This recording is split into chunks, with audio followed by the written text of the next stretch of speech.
any objection to that motion? No objection. The minutes will be confirmed with those two corrections. Thank you, Senator Michelle. Thank you. Item number 3, messages. No messages, Madam President. Thank you. Item number 4, reports of committees. There are none. Item number 5, announcements. I have an announcement that I would like to share with the senators. Senators, I wish to announce that in accordance with the provisions of Section 24.1 and 24.3 of the Ombudsman Act 204, a copy of the Ombudsman for Bermuda's annual report for the year ended the 31st of December 2020 has been forwarded to me as the President of the Senate, and that copies of the said report are hereby tabled in the Senate for the information of senators. Senators, please note that copies of the report can be accessed on your tablet and on the parliamentary website. There is a second announcement, and that is in the name of Senator Ariana Hudson. Junior, you have the floor. Thank you, Madam President. I hereby present to the information of Senate the following order as made by the Minister responsible for health and exercise of the powers conferred by Section 9 of the Quarantine Act 2017 after consultation with the Chief Medical Officer. Quarantine COVID-19, number 3 amendment, number 2 order 2021. Senators can access the copies of the order on their tablets and the Parliament website. Thank you. Thank you. Item number 6, notices of motion. There are none. Item number 7, petitions. There are none. Item number 8, statements. The first statement is from the Senator, the Honorable Dr. E. Peete, Minister of Youth, Culture, and Sport, and the government leader in the Senate. Minister Peete, you have the floor. Thank you. Good morning, Madam President. Good morning, colleagues. Today, I would like to advise this honorable chamber and the general public on our upgraded process to apply for exemptions to host large group gatherings. As we advised the public recently, the responsibility for approving large group exemptions is now under my ministry. Under the current public health COVID-19 emergency powers, phased reopening, regulations took 2021, the maximum number of people allowed together is now 50 persons. Requests for group gatherings larger than 50 people must be submitted through our online application form, which can be found on the gov.dm coronavirus webpage under the section Forms. However, while we're able to consider applications for large group exemptions, I do want to remind the public that Bermuda and the world is still experiencing a pandemic, to remind prospective applicants that public health guidance must be followed. There are some standard conditions for large group exemptions posted online to assist individuals and applicants in understanding the requirements as they plan for their events and as they submit their applications. There's also detailed guidance on the website on how to apply for large group gatherings, and people have been making submissions. We've received 32 applications since this responsibility was transferred to us, and we are processing them without delay.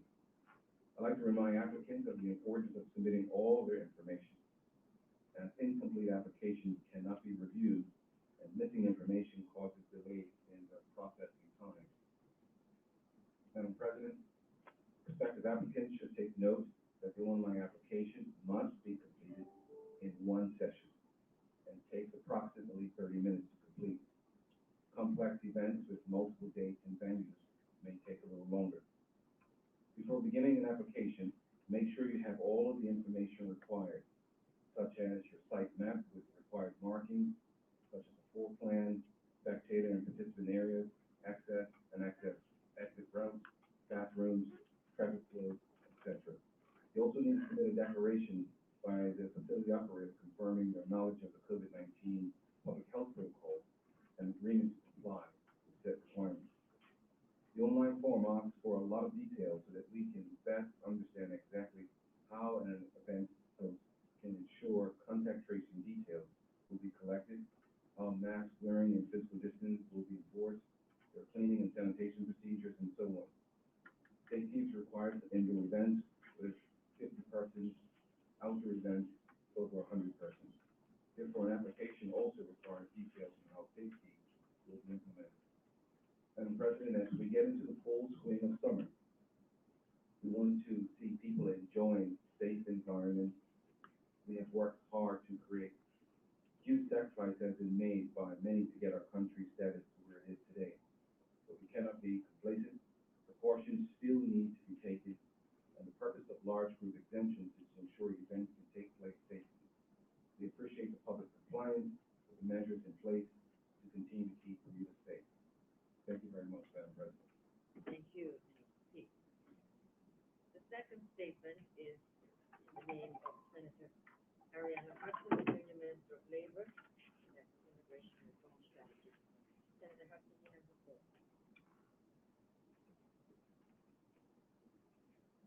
Thank you, Madam President. Madam President, I wish to inform Senate colleagues of the government's plans for immigration reform, which seeks to modernize the country's immigration laws and supporting policies and create operational efficiencies through process improvement. Immigration reform initiatives consist of the following strategic priorities. 1. Achieve a simplified, fair, and modern immigration legislative framework. 2. Leverage technology to improve operations, which will lead to greater levels of efficiency, process consistency, and sustainability. 3. Strengthen enforcement of laws and policies. And finally, support economic growth and the expansion of job opportunities in Bermuda. It is envisioned that these strategic priorities will provide the required restructuring to rebuild and strengthen our immigration system. The new system is also intended to allow this government to provide the necessary protections and opportunities for current and future residents of Bermuda. Madam President, the goal of immigration reform is to ensure that the big picture is one that benefits all of Bermuda. In the past, we have discussed reforms to immigration in a very myopic way, such as work permits, permanent residency, or the emotive and politically divisive issue of granting status. Unfortunately, that dialogue has overshadowed the immediate need to overhaul and completely revise the laws, policies, systems, and resources required to ensure that Bermuda has an immigration system that is unbiased and beneficial for today's Bermuda. Madam President, no matter what side of the political compass one sits on, there should be an honest and general acceptance that our current system simply is not efficient. Successive government administrations have failed to adequately invest time and capital in the reforms and resources required. Therefore, there should be a consensus that we need to achieve the strategic priorities of the government's reform strategy.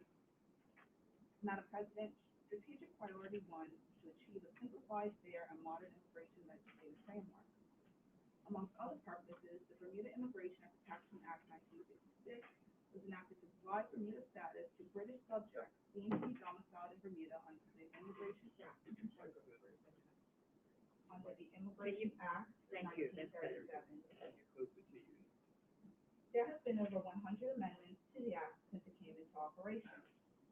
Some of those amendments have resulted in negative unintended consequences, such as the creation of many mixed status families and the granting of status to individuals outside of the intent of the legislation. Up until 1989, provisions in the Act gave unreserved discretion to the Minister of the Day. The Act is based on a construct and a way of thinking from a totally different era. Madam President, over time, many legal challenges have allowed the Act to be widely interpreted in conjunction with court rulings. Former Chief Justice Ian Crowley once stated, "The 1956 Act is a classic instance of uniquely local legislation. Navigating through it often gives the experienced judge or practitioner an unnerving sense of what it must be like to fly the line." Madam President, the Ministry will conduct a top-down review of the Act and associated policies. The aim will be to have an immigration legislative framework that is simplified, fair, and modern. In the future, members of the public will not require a specialist immigration lawyer to understand immigration laws and policies. Madam President, strategic priority number 2, leverage technology to improve operations, leading to a greater level of efficiency and effectiveness, process consistency, predictability, and sustainability. Our current system is cumbersome, understaffed, and supported by outdated IT systems that lack integration and inhibit the effective and efficient processing of all application types. The current state of most of the Department of Immigration's IT systems is subpar. Bermuda is not getting value for money with the processes, procedures, and systems currently in place. Work has already been completed to map the existing workflows and to design re-engineered processes. In addition, some implementation work has already occurred, with the most notable being the July 2020 launch of the new border management system and the December go live of the e-gates at LSA International Airport. However, more must be done to ensure efficient operations. Employers and the public have long encouraged the improvement of processes, turnaround times, and quality in the department. Moving forward, the department will need to invest more to upgrade and replace antiquated systems and will look at innovative partnerships to achieve this goal. Work is also underway on the online submission of applications, online payment of fees, electronic workflow within the department, and distribution of digital application approvals. Madam President, strategic priority number 3, strengthen enforcement of immigration laws and policies. As you be aware, the Department of Immigration's Compliance Section has the responsibility of enforcing the Bermuda Immigration and Protection Act 1956 and its related policies. These duties include, but are not limited to, compliance checks of businesses, investigations of potential breaches of laws and policies, deportations, and managing the border management system. The compliance section continues to perform its role with respect to investigations to a limited capacity. However, in order to effectively carry out their mandate and strengthen the enforcement of immigration legislation and policy, the appropriate resources need to be sought and allotted to ensure that Bermuda's immigration laws are adhered to and persons who break laws are held accountable. Additionally, a review of the current compliance framework needs to be analyzed to determine if there is a need to increase the deterrence set out in our current laws. Madam President, strategic priority number 4, support economic growth and the expansion of job opportunities in Bermuda. It should be noted that immigration has been used globally as a lever to develop society by welcoming in the right people at the right time. In order to combat the realities of a declining and aging population, we must achieve positive net immigration. That is, we need less immigration, or people leaving the country, and more immigration, or people returning to and entering the country to reside. Madam President, the economic output from new residents contributes to the overall economy and is just one of the potential gains that could be achieved from a coherent immigration system designed to serve the needs of the Bermudian people and businesses. There are genuine concerns in the community about how non-Bermudians impact local culture and impact opportunities for Bermudians. Many jurisdictions have had to grapple with the very same concerns and recognize that there must be a balance as the benefits of economically sound immigration policies which promote economic sustainability are clear. Madam President, it is evident that we need a system that promotes and supports the growth of our local residential population, a system that supports expansion and allows businesses to source skilled labor required from the global workforce. To that end, the Ministry of Labor will continue its work to use immigration as a lever to support the local economy. Madam President, in conclusion, this ministry is steadfast in ensuring that the goal of immigration reform is one that all of Bermuda benefits. As we progress toward achieving economic recovery, immigration policies will be a key component to achieving these outcomes. We should do better and we must do better. We have started on the work to achieve our strategic priorities, which is essential to transform immigration. It is not simply one thing that must be done, but it is a combination of many coordinated actions that are required to fix a complex system and process. The Ministry of Labor has commenced the production of an immigration reform strategic plan centered on the 4 strategic priorities previously outlined with achievable goals and smart objectives. The end result of the steps we are taking will lead to overall improvement in Bermuda's immigration system. Thank you, Madam President. Thank you, Senator Harrington Hudson.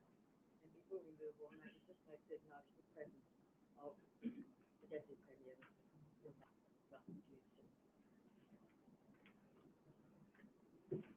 The next statement is in the name of Senator O.K. Darrell, the Junior Minister of Education, and his 2021 senior school graduation.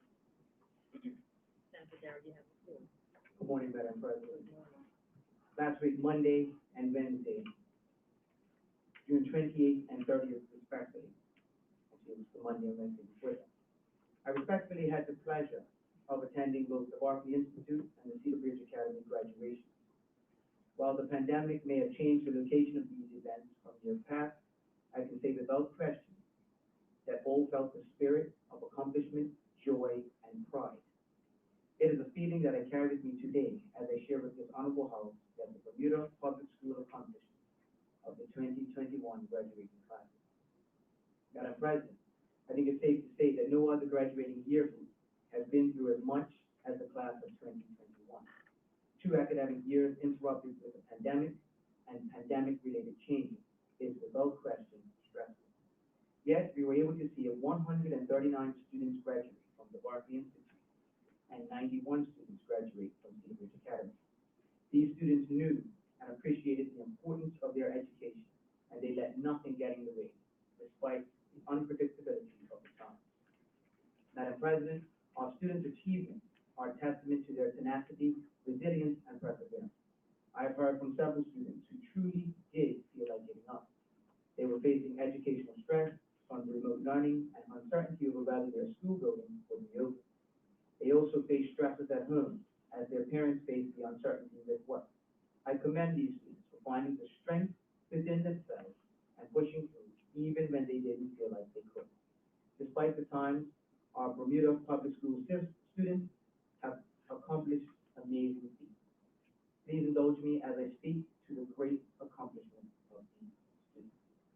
Madam President, at the Berkeley Institute's graduation, the guest speaker was a Berkeley alum, Ms. Dominique Richardson, a senior underwriter at the insurance firm Markel Bermuda. Ms. Richardson delivered a message to students congratulating them for their perseverance in the face of a global pandemic caused by COVID-19. She encouraged them to fully recognize and appreciate what they have overcome and celebrate the fact that you guys did it. You made it, period. Madam President, having satisfied the criteria set by the Department of Education for graduation from the Bermuda Public School System and the Berkeley Institute, there were a total of 139 graduates. 123 students graduated with the Bermuda School Diploma. 4 students received the Bermuda School Certificate. 5 students graduated with the Bermuda Alternate School Diploma from the Functional Academics Program. 4 students graduated with the Penn Foster High School Diploma, and 3 students graduated from the first cohort of students with autism. Madam President, of these graduates, 7 were awarded advanced honors. 5 students were awarded advanced honors, 7 were awarded summa cum laude, 5 were awarded magna cum laude, and 4 students received cum laude. Madam President, 7 students graduated from the Bermuda College with associated degrees of which 2 were awarded the Distinguished Dean's Award by the Bermuda College. 5 students graduated from the Bermuda College with Applied Technology Certificate, of which 1 graduated with distinction and received the award for Most Outstanding Applied Science Technology Graduate. 3 students graduated with their nursing assistant certification. 7 others were set to complete various certifications by August 2021. Madam President, 11 graduates received a collective total of $3,500 in Berkeley Panther Pride Award Scholarship Funds. 22 students received scholarships and awards at the Berkeley's 4th Annual Scholarships and Awards Ceremony, totaling approximately $60,000. And additionally, students received numerous scholarships from the private sector and the university admission scholarships, totaling approximately $280,000 to date. Madam President, at Cedar Bridge Academy's graduation, Ms. Felicity Williams, a graduate from the Cedar Bridge Academy class of 2011, was the guest speaker. Ms. Williams delivered a powerful and passionate call to graduates, encouraging them to dare to be different. She also pointed out to the graduates that their ending does not have to be the same as their beginning. If they put in hard work, they will achieve their goals. She closed her remarks by reminding graduates to always work hard, to be resilient, and to be positive thinkers. Madam President, having satisfied the criteria set by the Department of Education for graduation, the Bermuda Public School System at Cedar Bridge Academy, there were a total of 91 graduates, and they were as follows. 79 students graduated with the Bermuda School Diploma. 9 students graduated with the Bermuda Alternative School Diploma from the Functional Academics Program. 2 students graduated from the Bermuda Functional Skills Certificate.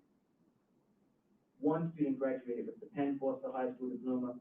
3 students with BSc Honors Distinction, and 5 students graduated with BSc Honors.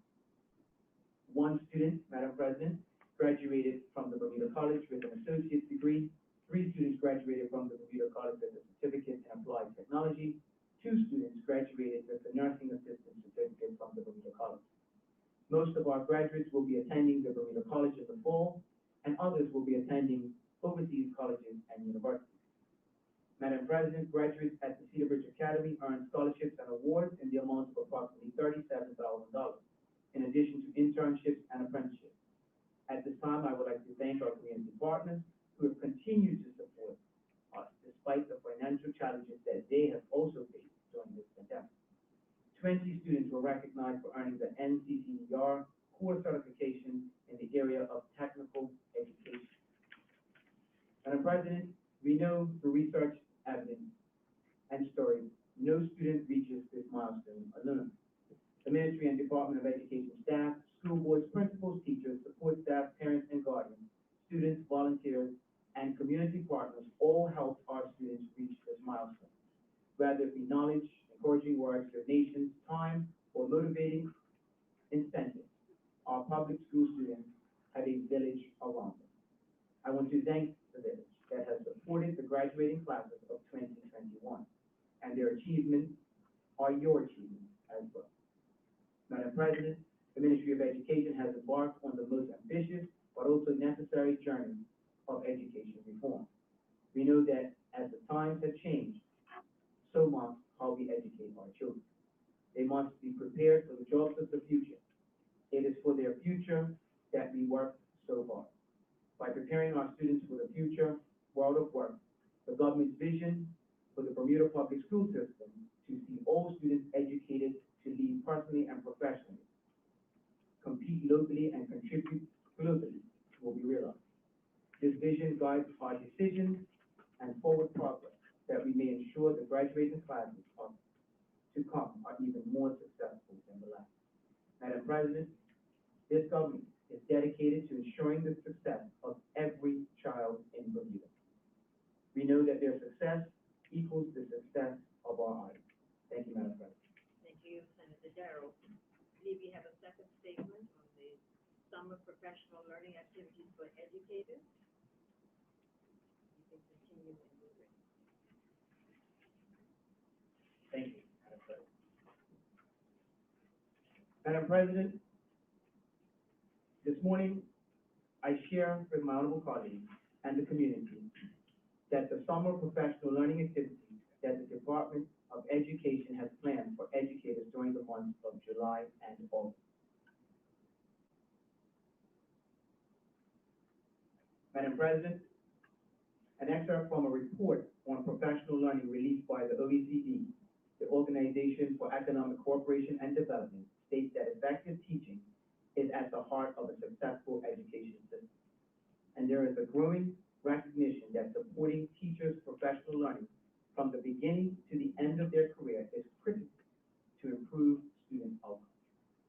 Teachers' professional learning enables them to develop the knowledge, skills, and practices necessary to be effective educators, support their peers, contribute to the collective improvement of the profession, and gain the trust, status, and self-sufficiency to carry out their work with a high degree of professionalism.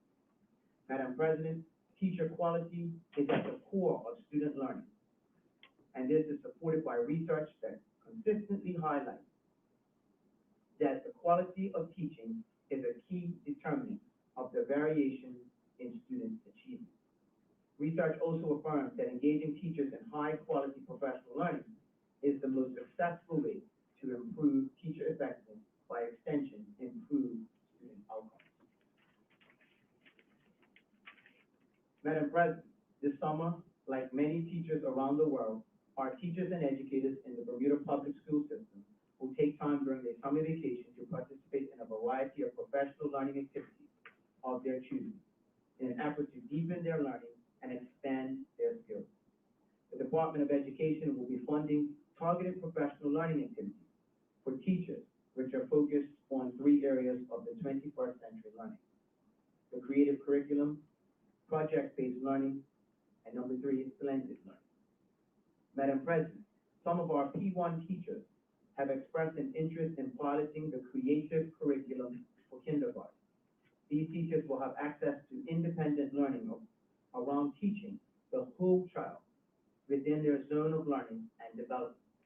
They will be learning more about using a personalized learning approach for students that integrate content and developmental domains around project-based learning. And this is aligned with our vision for learning for students.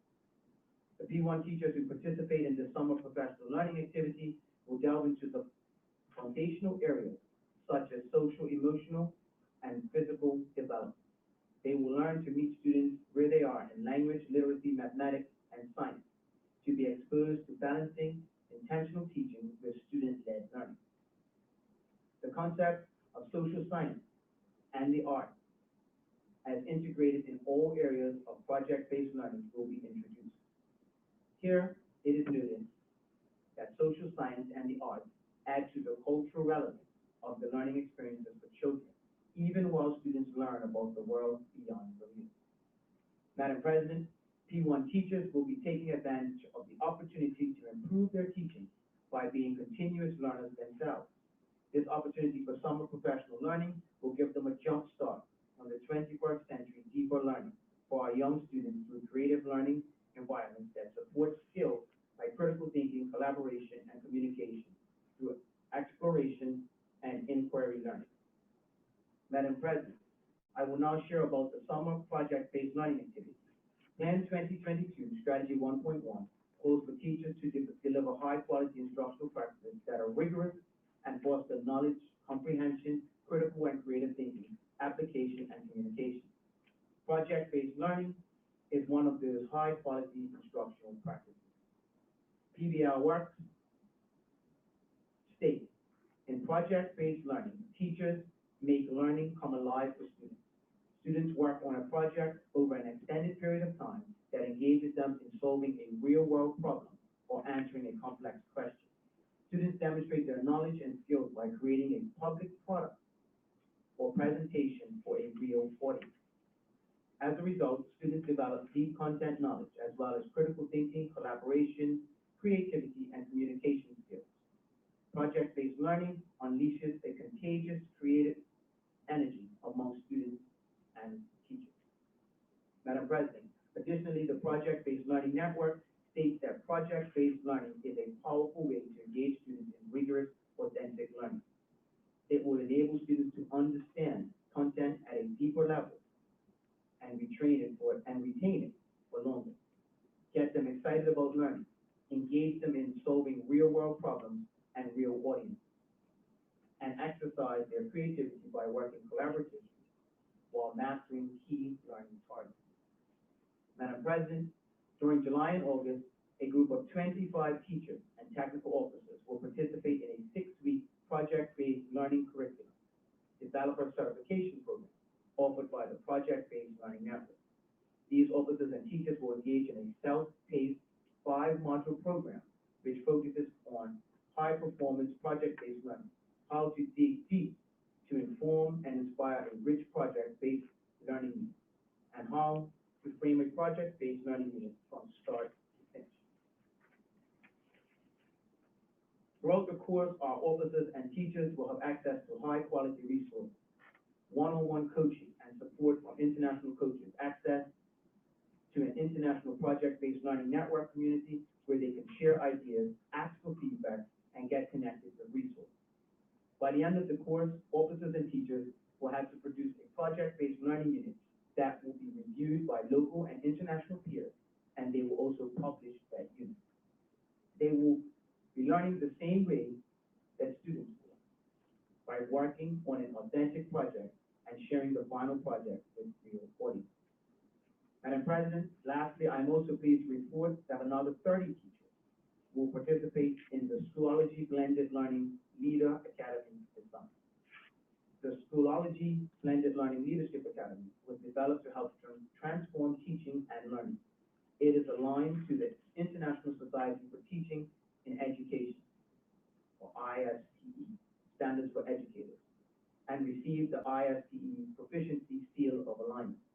The findings report of the ISTE Seal of Alignment review states the Schoology Blended Learning Professional Development is grounded in research-based strategies and collaboration collaboration to enable educators to master and apply new learning in their own educational context. Madam President, Plan 2022 Strategy 1.13 calls for teachers to use innovative learning experiences that will ignite student engagement and motivate learning. Blended learning will create this type of learning experience for our students, as it is a combination of face-to-face and online learning. The face-to-face time happens in the classroom, where students have direct access to the teacher. The online learning can be done at school or at home.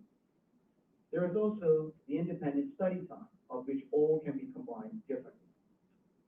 In-person learning happens during school hours, but the online learning could be a video to watch for homework, a lesson prepared by the teacher, use of online sources at school, some type of digital curriculum or assignments, and discussions carried out on a learning management system. The learning management system for the Bermuda public school system is ROLE. Madam President, in a blended learning setting, students shift away from the traditional classroom and begin to focus on where and how technology can enhance the learning. A project might be a multimedia presentation where the students have to research and incorporate multiple sources. It may also be using social media to add to their background knowledge. With blended learning, the imagination is the only major limit to learning within the classroom. Madam President, the Scholarship-Based Learning Academy includes 9 sessions. Teachers will be introduced to the concept of blended learning. They will learn about how to communicate in a blended learning environment and how to facilitate a powerful community of learners online. There will also be sessions of learning and collaboration and how to drive instruction with digital assessment. They will experience what blended learning looks like in action and plan for flipped instruction and design transformation lessons. Madam President, all of these professional learning activities, which I have shared, will equip our teachers with 21st century knowledge and skills, and also empower and equip them to provide the best learning experience for students. In closing, let me say that education reform continues during the summer months, as these groups of teachers sharpen their sword in preparation for the 21st century teaching and learning. Thank you, Madam President. Thank you, thank you, Senator Gray, Junior Minister for Education. Now move on to agenda, introduction of bills, there are none. Item number 10, first reading of public bills. Following public bills have been received from the Honorable House of Assembly and are now read for the first time. Their titles are respectively the Debt Collection Amendment Act 2021, the Education Amendment Number 2 Act 2021, and the Bermuda Civil Aviation Authority Amendment Act 2021. Item number 11, the first reading of private bills, there are none. Item number 12, question and question period. First one is the oral answers to parliamentary questions that were submitted by Senator Fox Jones to Senator Darrell, the Junior Minister of Public Works. Senator Darrell, you.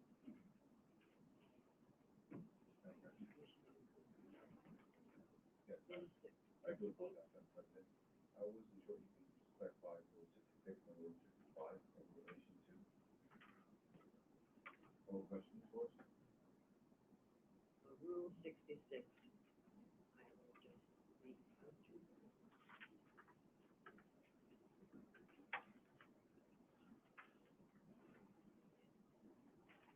So that everyone can understand. That's a brief one, Madam President. Rule 66, regarding the question period. During question period, members may ask questions without notice. I'll do 65 first, when you said 66. Let me do 65. Questions may be put to a minister or a junior minister relating to public affairs or department. That's number 1. Item number 2, questions addressed to a minister or a junior minister may be answered by another minister or another junior minister. Item number 3, notice of a question shall be in writing and signed by a member and shall be received by the clerk by 12 noon, not less than 6 clear days before the day on which the answer is required. Item number 4, every question shall conform following rules. A, a question shall not include the names of persons or statements not strictly necessary to render the question intelligible. B, a question shall not contain statements which the member who asks the question is not prepared to substantiate. C, a question shall not contain arguments, inferences, opinions, imputations, epithets, tendentious, ironical, or offensive expressions. D, a question shall not refer to debates or answers to questions in the current sitting. E, a question shall not refer to proceedings in a committee which have not been reported to the Senate. F, a question shall not seek information about any matter which is of its nature secret. G, a question shall not reflect on the decision of a court of law or be so drafted as to be likely to prejudice a matter which is in court. H, a question shall not be asked for the purpose of obtaining an expression of opinion, the solution of an abstract legal case, or the answer to a hypothetical proposition. I, a question shall not be asked as to whether statements in the press or private individuals or unofficial bodies are accurate. J, a question shall not be asked as to the character or conduct of any person except in his official public capacity. K, a question shall not be asked seeking information set forth in accessible documents or ordinary works of record. I, a question shall not be asked, one, which raises an issue already decided in the Senate, or which has been answered fully during the current session, or to which an answer has been refused, or three, which deals with a matter referred to a commission of inquiry or within the jurisdiction of the chairman of a select committee. And five, a question shall not be made the pretext for a debate.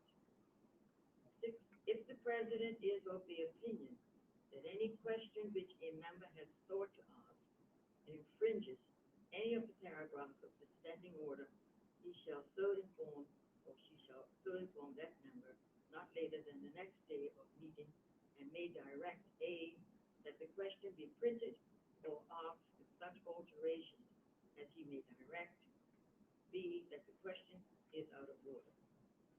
7, the number of questions which may be asked by any member on any one sitting shall be limited to 3. 8, supplementary questions may be put to the purpose of elucidating an oral answer. The number of such questions which may be asked by any member shall be limited to 2. And 9, the president may refuse any supplementary questions that may be put for the purpose of elucidating an oral answer. I would just like to remind senators that the Senate is responsible for these standing orders, not people outside of the Senate.